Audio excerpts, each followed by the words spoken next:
My name is Aaron Whitmore. I'm 38 years old, and for most of my adult life, I've been the kind of person people don't really look at twice. Not because I caused problems, not because I demanded attention, but because I fit neatly into a role that made others comfortable, useful, available, and quiet. If you asked the people around me back then who I was, they'd probably say something simple. He helps out. He's reliable. He doesn't need much. I lived in their house. I fixed things when they broke. I paid what I could, filled the gaps where I was needed, and stayed out of the way when I wasn't. Over time, that arrangement started to feel permanent, at least for them. For me, it felt conditional in a way no one ever said out loud. People tend to underestimate you when you don't defend yourself loudly, when you don't correct their assumptions, when you let them believe they understand you completely, because you never interrupt the story they've already written in their heads.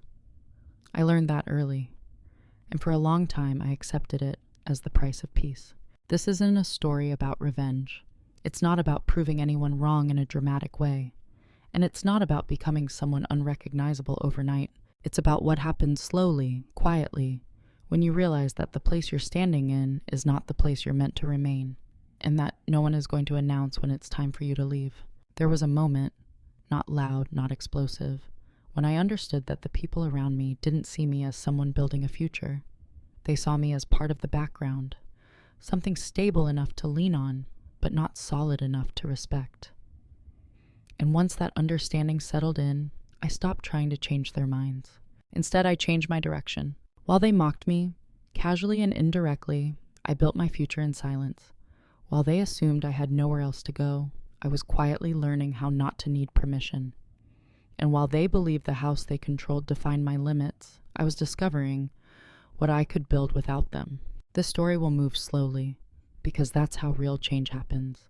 There are no sudden victories here, no perfect speeches, just a sequence of small decisions made without witnesses that eventually became impossible to ignore. I'm telling it now not to expose anyone and not to ask for sympathy. I'm telling it because I know there are people listening who recognize this position.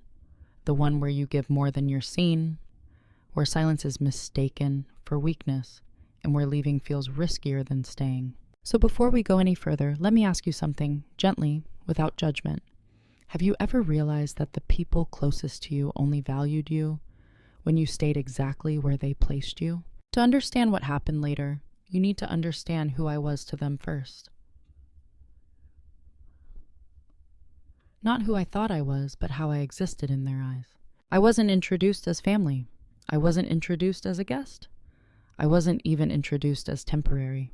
I was introduced through a function. This is Lucas. He helps around the house. No, this is Lucas. He lives with us. Not this is Lucas. He's figuring things out. He helps. And once a person is defined by usefulness, everything else about them becomes optional. At first, it didn't bother me. I told myself I preferred it this way. No expectations meant no pressure meant peace.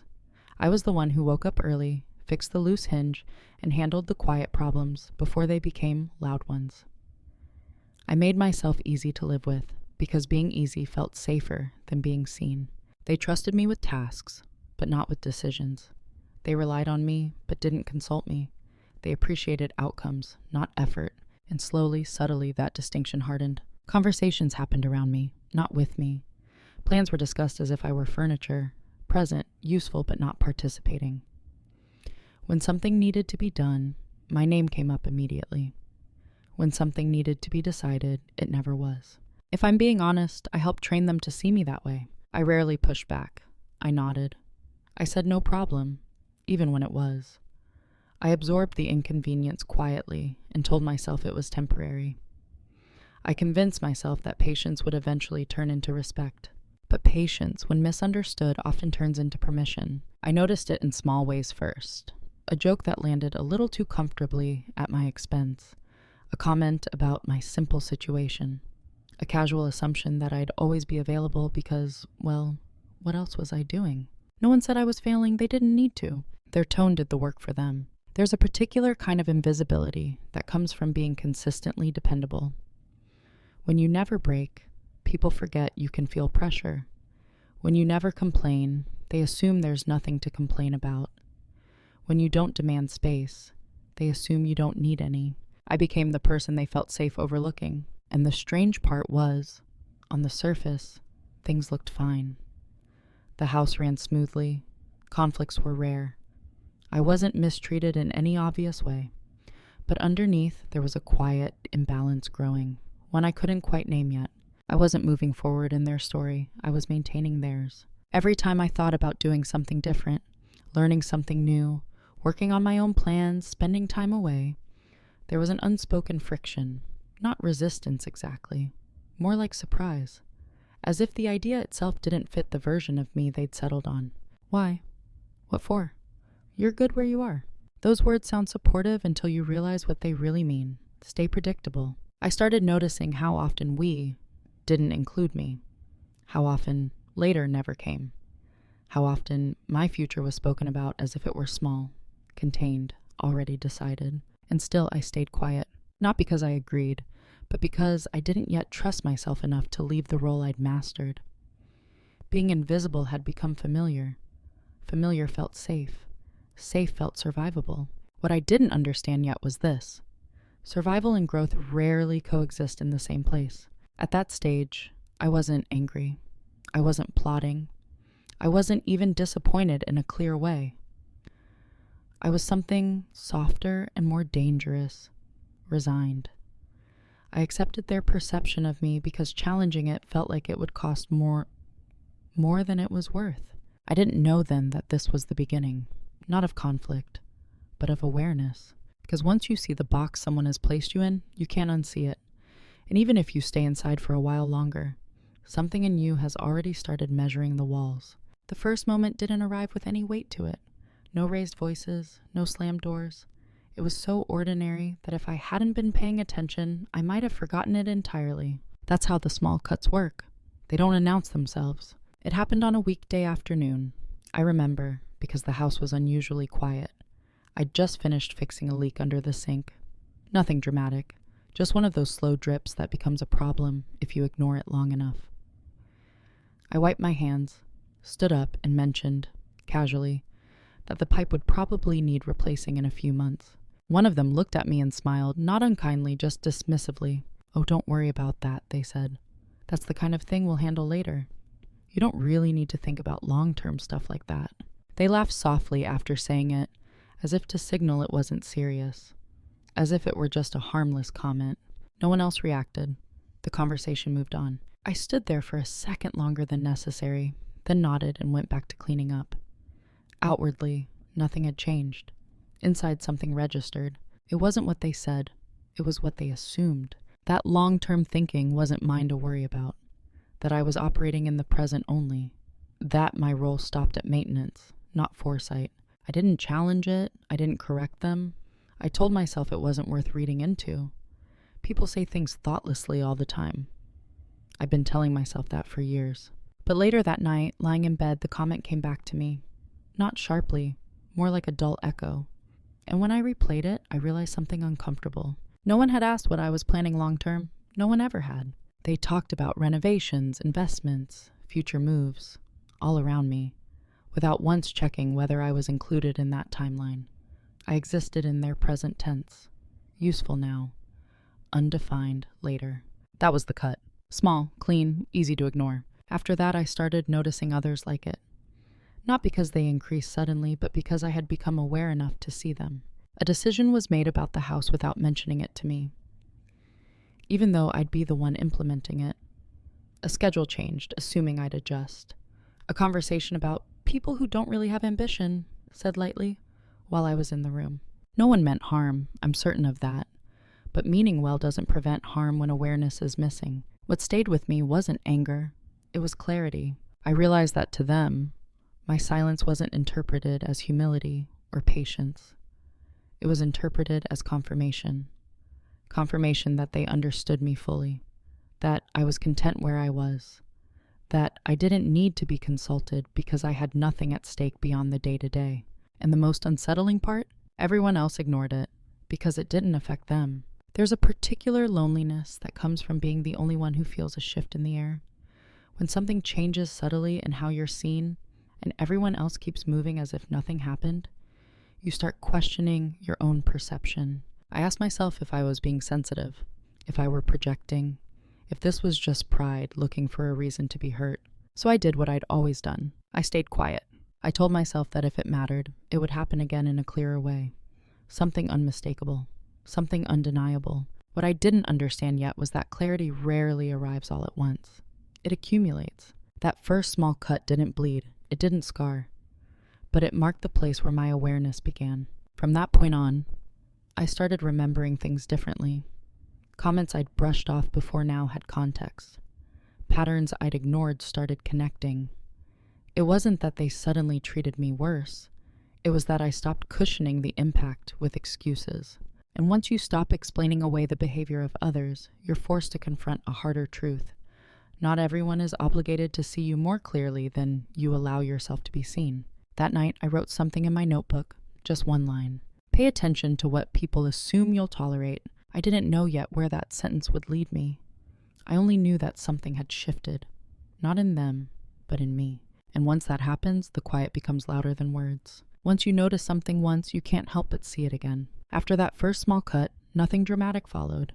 No confrontation, no apology, no escalation. Instead, something more subtle happened. The behavior became routine, and I began participating in my own dismissal without realizing it. Disrespect, when it's quiet, doesn't arrive as cruelty. It arrives as familiarity. It sounded like assumptions were made on my behalf. It looked like decisions were made without checking. It felt like my time being treated as flexible, expendable, and adjustable. And each time it happened, I explained it away. They didn't mean it like that. They're just stressed. This isn't personal. Those explanations became reflexes. They allowed me to remain where I was without forcing change. And in fairness, staying quiet had always worked for me before. It kept the peace. It avoided conflict. It made life predictable. But predictability has a cost. I began noticing how often I adjusted myself to avoid inconvenience to others. I rearranged my schedule without comment. I delayed my own plans because something came up. I accepted last-minute requests as normal, even when they disrupted things I'd been looking forward to.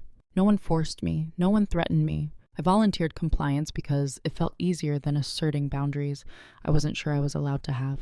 Over time, my silence became part of the system. They learned that I would adapt, that I wouldn't object, that whatever decision they made, I'd find a way to make it work. And once that expectation sets in, respect doesn't erode. It dissolves. I remember one evening in particular. They were discussing a family gathering scheduled for a weekend I'd already mentioned I'd be busy. I waited for a pause, then quietly reminded them. There was a moment of surprise. "Oh, right," someone said. "Well, you can probably move your thing, right?" It wasn't framed as a question that required an answer. It was framed as a conclusion. I nodded. Of course I did. Later alone, I tried to understand why that moment stayed with me. It wasn't the request. It was the assumption that my commitments were provisional, optional until someone else's became more important. That's when it became clear to me. They didn't see my life as something with momentum, and I had helped create that image. By staying adaptable, I had taught them that my boundaries were negotiable. By never correcting their assumptions, I had allowed them to harden into beliefs. Not malicious beliefs, just convenient ones. There's a dangerous comfort in being needed, but not respected. Being needed gives you relevance. Being respected gives you agency. I had relevance without agency, and for a long time that felt like enough, until it didn't. What made this phase difficult wasn't pain. It was numbness. Disrespect that's normalized doesn't feel sharp. It feels dull. It settles into your routines, your language, the way you think about yourself. I stopped introducing ideas that might be ignored. I stopped sharing plans that might be questioned. I began shrinking my future to fit the space others had assigned me. And the worst part, no one noticed. Because from the outside, nothing was wrong. I was still reliable, still calm, still easy. If anything, I was praised more for how flexible I was. "You're so low maintenance," someone said once, smiling. I smiled back. That comment stayed with me longer than it should have. Low maintenance isn't a compliment when it's used to justify overlooking someone's needs. It's a label that makes neglect feel acceptable. Still, I didn't push back. I told myself I was choosing peace, that I was being mature, that asserting myself would only create unnecessary friction. But peace that requires you to disappear isn't peace. It's a quiet erosion. I began writing more in my notebook during this time. No plans yet. Observations, patterns, dates, who asked, who assumed, who decided. Not to build a case, but to stay honest with myself, because the truth was, no one was actively pushing me down. They were simply standing still while I slowly sank, and I was the one holding my breath. This was the stage where disrespect stopped feeling like an event and started feeling like a climate. And once something becomes part of the atmosphere, you don't fight it. You either adapt or you leave. At the time, I didn't know which I would do. I only knew that staying quiet was no longer neutral. It was shaping the outcome whether I intended it to or not. There comes a moment when you realize you're no longer being misunderstood. You're being managed.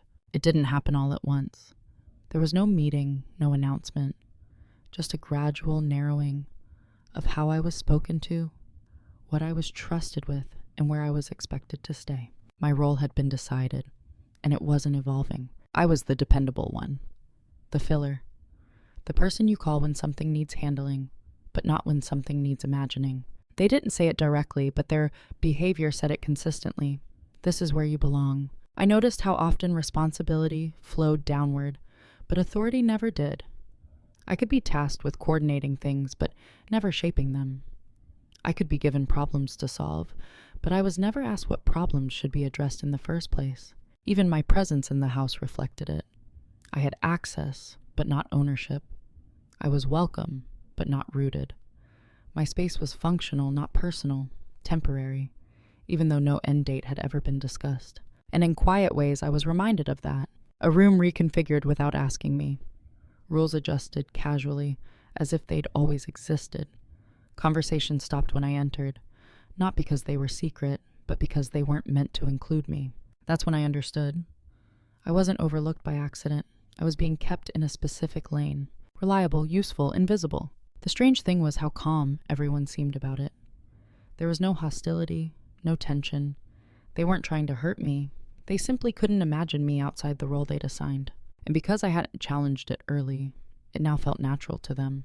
I saw it clearly one afternoon when someone joked, "Lucas would never leave. He's too comfortable here." They said it lightly, confidently. Everyone laughed. I did too, but inside something hardened, because comfort wasn't what kept me there. Familiarity was. Fear was. The quiet agreement I'd made with myself was that as long as I wasn't causing trouble, I was safe. But safety without dignity has an expiration date. I began noticing how the language around me subtly reinforced the role. He's good at helping. He doesn't need much. He's flexible. No one said he's building something. No one said he has plans. Not because they didn't care, but because the idea didn't fit. And I realized something else, just as important. Roles don't just limit how others treat you. They limit what you allow yourself to attempt. I had internalized the expectations. I hesitated before pursuing things that might disrupt the balance. I second-guessed ambitions that didn't align with how I was seen. I edited my own future to stay legible to them. That was the most dangerous part. Not the house, not the comments, but the slow alignment of my self-image with their assumptions. Still, I didn't confront anyone. Confrontation would have been emotional, reactive, loud, and something in me was shifting toward the opposite. I didn't want to argue my way out of a role. I wanted to outgrow it. So I started paying closer attention, not to what they said, but to what they needed from me. Where they relied on my presence. What would change if I weren't there? Not as a threat, as information. Because once you understand the role you've been assigned, you also understand the leverage hidden inside it. At that point, I wasn't planning an exit. I wasn't building anything yet. I was still inside the structure. But now, I could see it clearly. And clarity changes how you stand in a room, even when you say nothing. The day everything shifted didn't look important from the outside. There was no argument, no ultimatum, no dramatic line in the sand. It was an ordinary morning, framed by the same routines I'd been living inside for years. I was alone in the kitchen, drinking coffee that had gone cold because I'd forgotten about it. The house was quiet in that specific way that only happens when you're awake, before everyone else. When the space feels neutral, almost honest. On the counter was my notebook. I hadn't opened it intentionally. It was just there. I flipped through a few pages absently, reading things I'd written weeks earlier, dates, short sentences, observations without emotion attached to them, patterns. That's when it happened. Not as a thought, but as a realization that settled fully formed. No one here was going to change how they saw me. Not because they were cruel, not because they were selfish, but because there was no incentive to. The system worked for them. I handled what needed handling. I adjusted when plans changed. I stayed calm. I stayed available. From their perspective, nothing was broken. And then something inside me relaxed. That might sound strange, but it's true. The tension I'd been carrying wasn't anger. It was an expectation. The quiet hope that if I just waited long enough, someone would notice. That they'd see the effort. That they'd expand the role. Letting go of that hope felt like relief. Because once you accept that you won't be recognized where you are, you're free to stop auditioning. I closed the notebook and sat there longer than necessary. I didn't feel sad. I didn't feel determined. I felt clear. I realized that the question wasn't, why don't they see me? Why am I still trying to be seen here? That reframing changed everything. From that moment on, my silence shifted from habit to choice. I stopped explaining myself internally. I stopped negotiating with imaginary versions of them who might suddenly understand. Instead, I began asking quieter, more useful questions. What do I control? What skills have I postponed developing because they didn't fit this environment? What would change if my future didn't require their approval? None of those questions demanded immediate action. They demanded patience. That day I didn't announce anything. I didn't behave differently. I still helped, still nodded, still played the role. But the internal contract had been canceled. I wasn't waiting anymore. And when you stop waiting, time starts to feel different. Days stop blending together. Small opportunities become visible. Not because they appear suddenly, but because you're finally looking for them. I began protecting my attention in subtle ways, spending more time alone, saying less about my thoughts, observing without reacting. They didn't notice. Why would they? I looked the same. I sounded the same. I was still reliable. But reliability, when it's no longer fueled by attachment, becomes something else entirely. It becomes a strategy. That morning marked the end of something quiet but significant. The version of me that believed this place would eventually become more than it was. I didn't feel bitterness. I felt gratitude for the clarity, because clarity doesn't shout. It doesn't rush you. It simply waits until you're ready to move without needing permission. I didn't know yet what I would build. I only knew where I would no longer build it, and that was enough to begin. After that day, my silence changed texture. Before, it had been avoidance, a way to keep things smooth, to not draw attention, to survive inside a role that felt smaller than I was. Now it was intentional, measured, protective. I still spoke when necessary. I still responded politely. But I stopped filling space unnecessarily. I stopped offering explanations for decisions that didn't require approval. I let pauses exist. People often think silence is empty. It isn't. Silence is where you hear what others reveal when they assume you're not reacting. And they revealed more than they realized. They mistook my calm for complacency, my restraint for acceptance. Because nothing outward had changed, they assumed nothing inward had either. That misunderstanding gave me room. I began separating my energy carefully. What I gave to the household stayed consistent, enough to avoid suspicion, not enough to invite dependence. What I gave to myself increased. Late at night, I started learning. Quietly, methodically. No announcements, no enthusiasm was shared at the dinner table. Just focused attention directed somewhere that didn't involve them. I learned how money actually moved.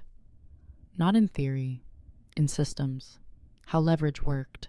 How small, consistent inputs could compound over time. How digital work didn't require permission or visibility to begin. During the day, I remained predictable. During the night, I became precise. They noticed I was quieter, but interpreted it in the safest way possible. He's tired. He's always been like that. He keeps to himself. No one asked what I was working on. No one imagined there was anything to ask. That was the advantage. Silence, when chosen, creates a symmetry. You know more than they do. You see further.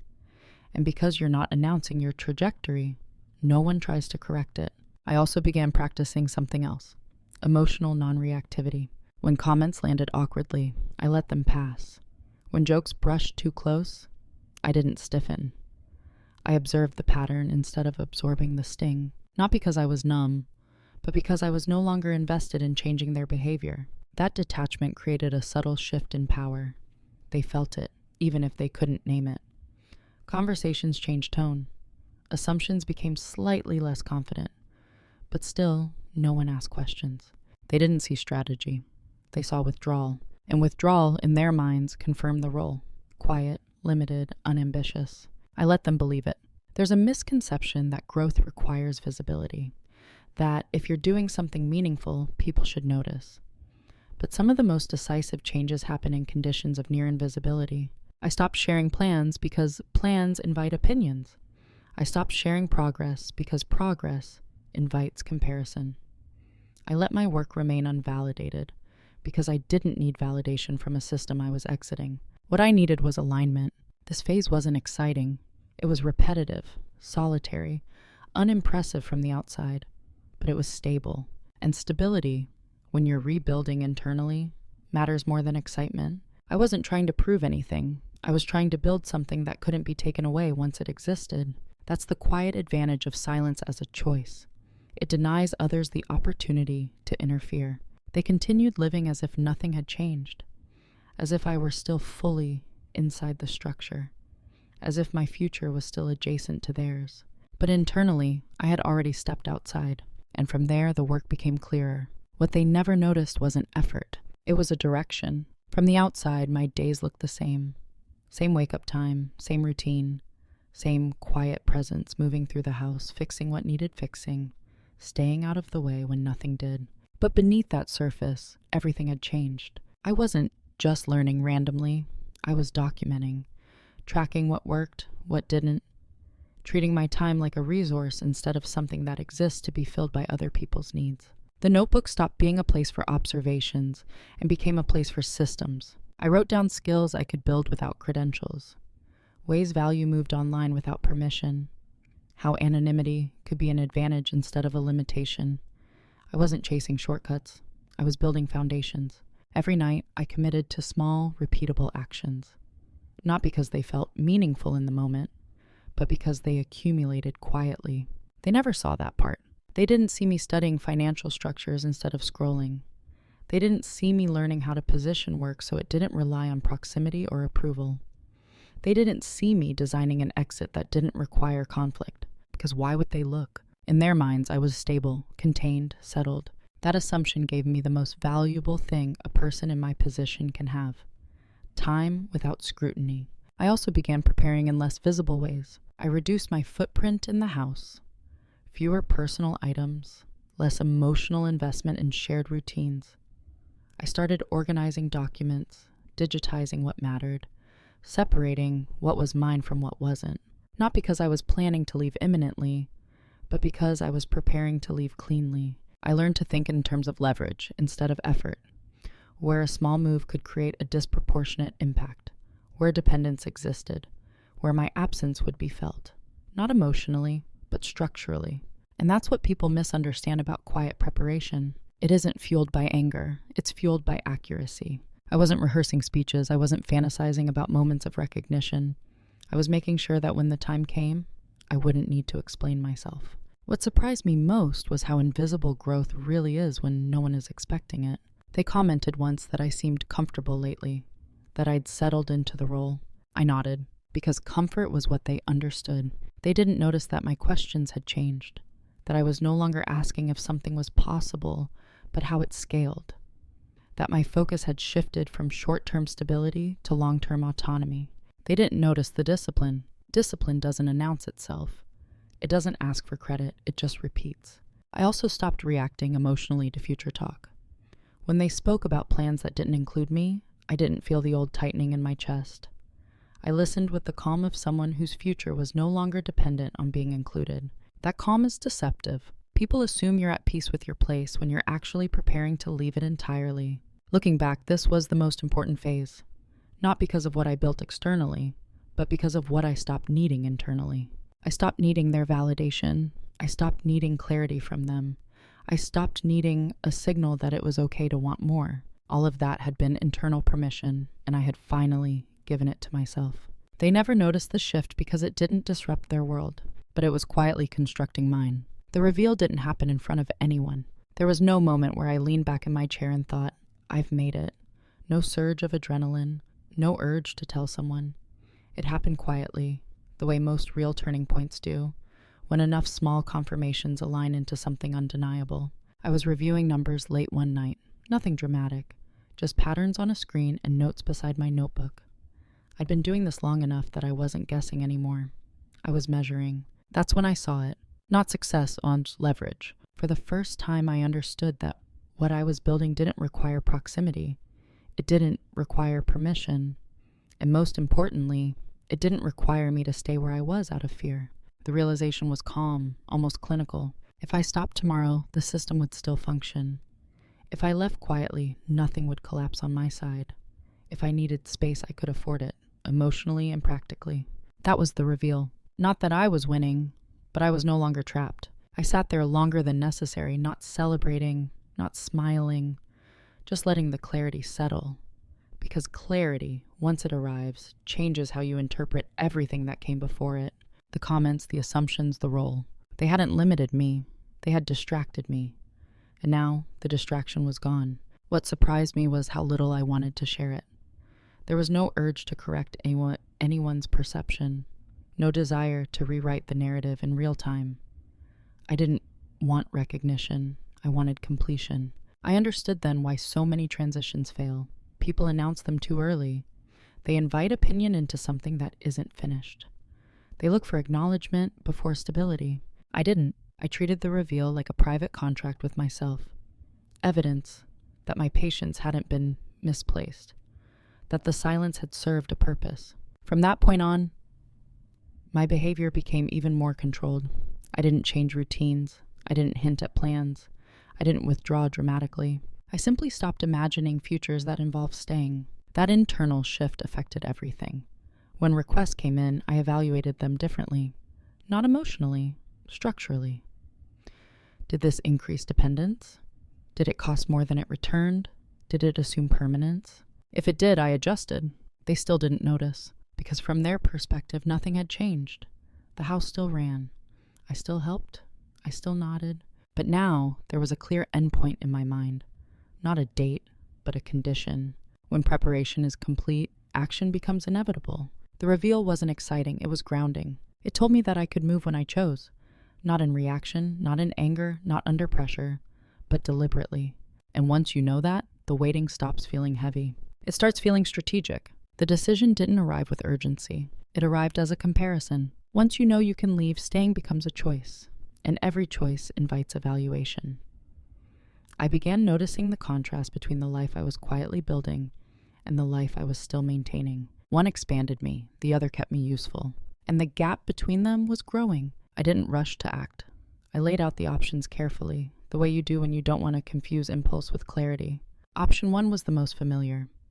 Stay longer, continue preparing, accumulate more margin, avoid disruption. This option came with comfort and approval, but at the cost of time. Option 2 was partial departure. Reduce involvement, renegotiate boundaries, test independence, without fully committing to it. This option sounded reasonable on paper, but it required conversations I knew would be misunderstood. It would turn a quiet transition into a negotiation. Option 3 was clean separation. No arguments. No explanations that invited debate. No gradual withdrawal that allowed others to reassert expectations. Just a decisive shift from inside the structure to outside it. That option carried the most uncertainty, but the least distortion. I thought carefully about what each path would require emotionally. Not logistically, emotionally. Staying would require continued self-suppression. Renegotiating would require emotional labor and justification. Leaving would require resolve, but not explanation. That was the deciding factor. I didn't want to defend my growth to people who hadn't noticed it. I didn't want to be convinced to stay smaller for the sake of comfort. And I didn't want to leave in a way that created unnecessary damage. So I chose the irreversible option. Not dramatically, but firmly. I decided that when I moved, it would be forward only. No fallback. No lingering dependency. No need to be understood. That decision changed my posture immediately. Not externally, internally. I stopped imagining, what if I stay a bit longer? I stopped adjusting plans to account for their reactions. I wasn't angry with them. That mattered to me. Anger creates noise. Noise invites interference. I wanted my exit to be clean, quiet, and complete. Once the decision was made, everything else became procedural. Preparation had a new purpose. Timelines tightened, loose ends became visible. I began treating my presence there as temporary, because now it truly was. They didn't sense the decision. People rarely do. Decisions made without emotional charge don't broadcast themselves. But I felt it constantly, not as pressure, as alignment. For the first time, my actions pointed in one direction only, and that direction didn't require consensus. It required execution. Once the decision was made, I didn't feel lighter. I felt quieter. There's a difference. Lightness comes from release. Quiet comes from focus. I wasn't celebrating freedom yet.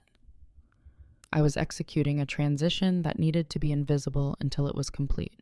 I moved carefully, not because I was afraid of being stopped, but because I understood how easily intentions can be distorted once they're noticed. The first changes were administrative, boring, intentional. I separated finances cleanly. Accounts that had once overlapped out of convenience were closed or redirected. Subscriptions were moved, addresses updated. Nothing dramatic, just a steady unwinding of entanglement. I handled documents the same way. Everything important was duplicated, stored securely, and removed from shared spaces. Not hidden, just no longer accessible by accident. At the same time, I reduced dependency in ways that looked natural. I was busy more often, less available for spontaneous requests. Still helpful, but no longer instantly adjustable. They interpreted it as personal growth within the role. "That's good," someone said once. "You're finally focusing on yourself a bit." I nodded. They didn't realize what a bit meant. I found a place quietly. Nothing impressive, just functional, neutral mine. I didn't rush to furnish it emotionally. A bed, a desk, space to think. I moved items slowly, in small batches. Nothing triggered questions. Each trip lightened my footprint in the house until my presence there was mostly operational. Through all of this, my behavior stayed consistent. Calm, polite, predictable. That's the thing about moving in silence. It requires discipline. You don't get to act out relief. You don't get to telegraph intention. You finish first, then you breathe. What surprised me was how much space appeared once I stopped announcing myself internally. When you're no longer performing a role, even silently, your energy reallocates itself. I slept better. I thought more clearly. I reacted less. They still didn't notice. They couldn't imagine a version of me that didn't orbit their structure. And imagination is often the limiting factor in how people perceive risk. From their perspective, nothing was wrong. The system still worked. I still showed up. I still solved problems. But the truth was, I was already gone in every way that mattered. The last thing I did was the hardest. Not practically, but emotionally. I stopped feeling responsible for outcomes that weren't mine anymore. That shift didn't show, but it mattered. Because when the moment came, and it would, I wouldn't hesitate. I wouldn't backtrack. I wouldn't explain. I would simply step out of a structure I had already exited internally, and they would only notice once the silence changed shape. The consequences didn't announce themselves either. They arrived the same way everything else had, quietly, indirectly, through absence rather than confrontation.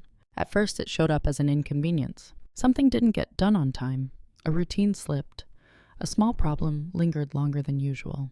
No one panicked. They assumed it was temporary, that I was busy, that I'd get to it later. I watched this from a distance, not physically, but emotionally. I was still present, still responsive, but no longer compensating preemptively. I let small gaps remain unfilled. And gaps, when they persist, reveal structure. They started checking in more often. "Did you see this? Can you handle that today? When you have a minute?" The tone hadn't changed, but the frequency had. I answered calmly. Sometimes yes, sometimes later, sometimes not at all. Nothing dramatic, just reasonable boundaries applied consistently. That consistency unsettled them more than resistance would have. Because resistance invites debate. Consistency forces adaptation. They began stepping into tasks they'd long delegated without thinking. They discovered that what I'd been handling quietly actually required attention, time, follow through.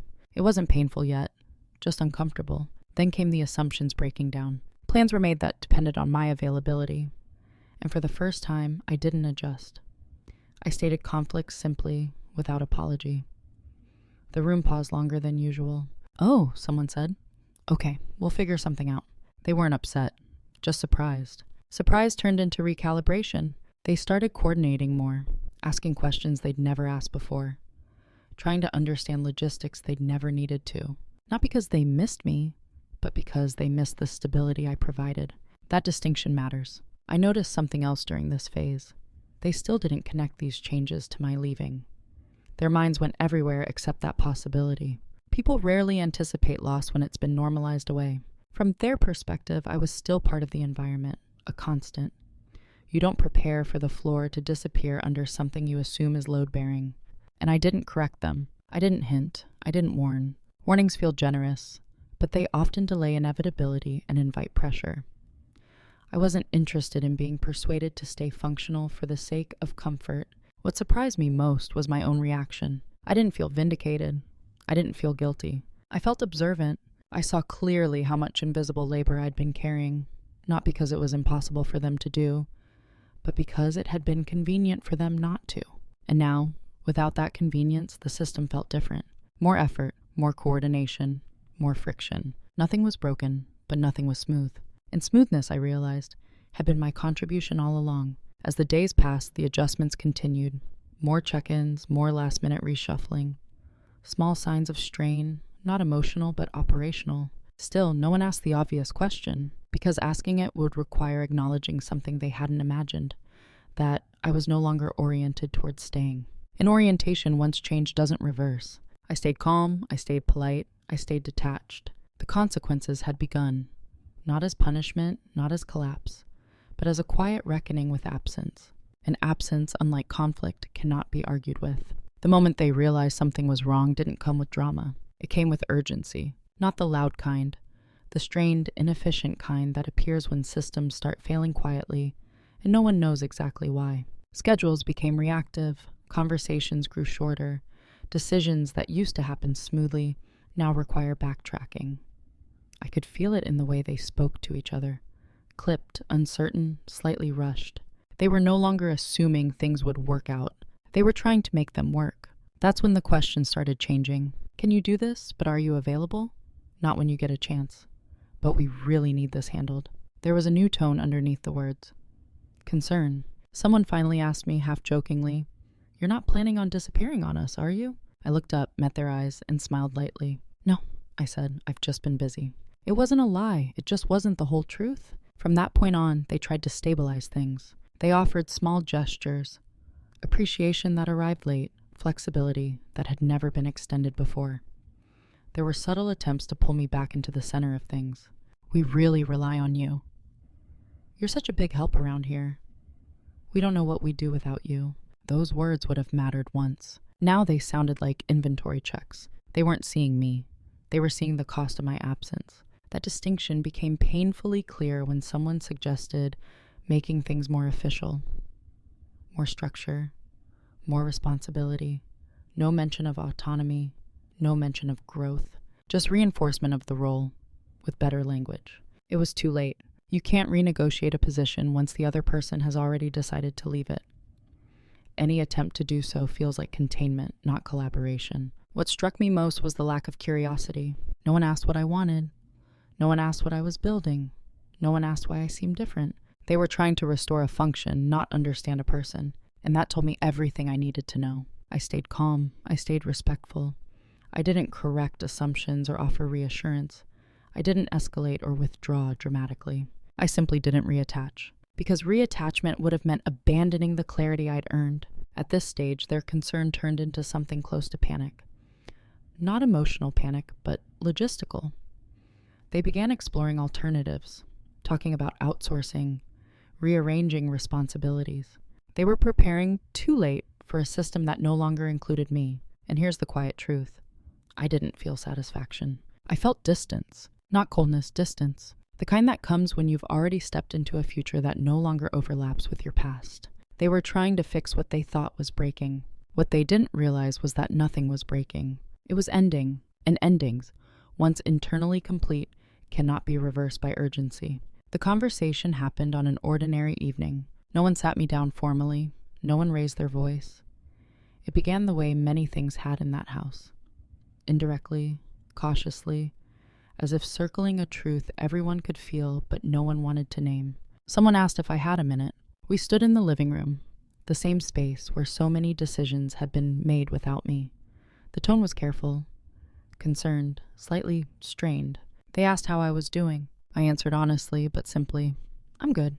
There was a pause, the kind that waits for elaboration. I didn't add any. Finally, one of them said it, not accusing, just uncertain. "You've seemed different lately." I nodded. "I am." That was it. No defense, no explanation. They asked if something was wrong, if they'd done something, if there was a problem they needed to fix it. I shook my head. "No," I said, "nothing's wrong." That answer confused them more than anger would have, because people understand conflict. They don't understand a resolution that doesn't involve them. I told them calmly that I was moving out, that I had already found a place, that I would be gone within the month. No long build-up, no dramatic reveal, just information. The room went quiet.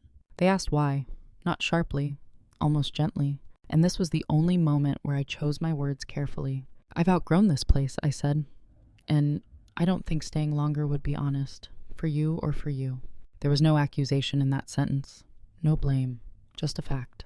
They tried to reassure me, told me I was valued, that they appreciated everything I did. Those things could change if I stayed. I listened. I believed they meant it, but meaning it now wasn't the same as seeing it before. I thanked them, genuinely, for the time, for the space, for what the arrangement had been when it worked. I didn't argue when they minimized. I didn't correct the narrative. I didn't explain the years of silence, the small cuts, the normalization. Explanations invite debate. Debate invites erosion. I wasn't there to convince them. I was there to inform them. The conversation ended without anger, without tears, without resolution in the way stories usually frame it. But there was something else in the room, a recognition that a line had been crossed long ago, and that we were only now standing at the visible edge of it.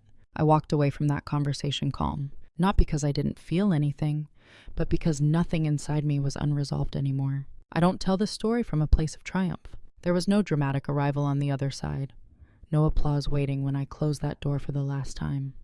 Just quiet. The honest kind. The first weeks on my own were simple, sparse, intentional. I didn't rush to fill the space with distractions or explanations. I let it stay empty long enough for me to hear myself again. What surprised me wasn't how capable I felt. It was how unburdened. I wasn't managing perceptions anymore. I wasn't anticipating needs that weren't mine. I wasn't editing my future to fit into someone else's comfort zone. For the first time in a long while, my energy moved forward instead of outward. I kept working, steadily, quietly, but now the work belonged to me completely. The systems I'd built didn't feel abstract anymore. They felt grounded, real, responsive to my decisions instead of my availability. I didn't become louder. I didn't become harder. I became clearer. My identity stopped being defined by how useful I was to others and started being defined by what I was building for myself, not in opposition to anyone, just in alignment with my own standards. Occasionally, I thought about them, not with resentment, with distance. I could see now how easy it is to mistake reliability for permanence, how comfort dulls curiosity. How don't they question systems that serve them? I don't fault them for that, and I don't credit myself with moral superiority. What changed wasn't my worth. It was my positioning. I learned that silence is powerful only when it's chosen, that patience compounds only when it's paired with direction, that leaving doesn't require anger, only honesty. Today, when people meet me, they don't see the version of me that existed in that house. They see someone steady, reserved, unhurried. They don't know where I came from, and I don't rush to tell them, because my story isn't something I carry as proof. It's something I carry as orientation. I know now that I don't need to be seen immediately to be building something meaningful. I don't need validation to proceed. And I don't need to explain my growth to people who only noticed me when I started leaving. That understanding is quiet, but it's permanent. There's a certain kind of story people expect at the end of journeys like this. They expect confrontation. They expect victory. They expect someone to be proven wrong. But real endings are usually quieter. Nothing collapsed when I left. The world didn't correct itself in dramatic fashion. People adjusted. Life moved on. And that in itself was the lesson. Because the point was never to punish anyone. The point was to stop participating in a version of myself that no longer fit. What this experience taught me, slowly, patiently, is that being underestimated isn't a curse. It's a condition. And like any condition, it only holds power as long as you live inside it. When people tell you who you are through their assumptions, they're not always trying to limit you. Often, they're just protecting the version of reality that works for them. But that doesn't mean you're obligated to remain in it. Silence doesn't mean submission. Patience doesn't mean permission. And loyalty doesn't require self-erasure. Sometimes, the most honest thing you can do is leave without burning anything down. Build quietly. Move deliberately. Let outcomes replace explanations. I didn't succeed because I proved them wrong. I succeeded because I stopped needing to be understood by people who benefited from misunderstanding me. If there's a moral here, it's this. Pay attention to where you're only valued for what you provide, not for who you are becoming. Those places are often stable, comfortable, familiar, and they can keep you there forever if you let them. Before you go, I want to leave you with a question, not as a challenge, but as an invitation to reflect. Where in your life are you being appreciated for your reliability, but quietly discouraged from outgrowing the role you were assigned? If this story resonated with you, I'd like to hear your thoughts in the comments. Not to agree with me, but to share what silence has taught you. Sometimes the most important shifts don't need witnesses. They just need honesty.